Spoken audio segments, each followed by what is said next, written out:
ఎరా మా దేవుడు విగ్రహారాన్ని ఒప్పుకోడండి, మా దేవుడు ప్రసాదం తింటే ఒప్పుకోడండి, మా దేవుడు మీ ఉప్పలమ్మల దగ్గరికి ఎల్లమ్మల దగ్గరకు వస్తే ఒప్పుకోడండి అని మాట్లాడే సిగ్గులేని ఎదవల్లారా. మరి మీ దేవుడు హిందూ రిజర్వేషన్లు తీసుకోమనడానికి ఏమనలేదారా, వద్దనలేదారా?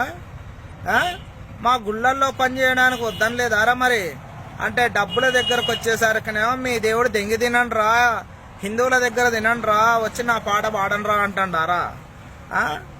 చెప్తారు కదా సామెతరా మీదంతా.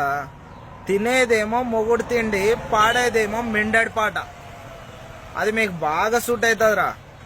అయ్యో మా దేవుడు మీ ప్రసాదం తినొద్దన్నాడు, మా దేవుడు విగ్రహాన్ని చేయొద్దన్నాడు, కానీ విగ్రహారాధన చేసే గుళ్ళల్లో పనిచేసి జీతాలు దెంగి తినమని చెప్పిండు.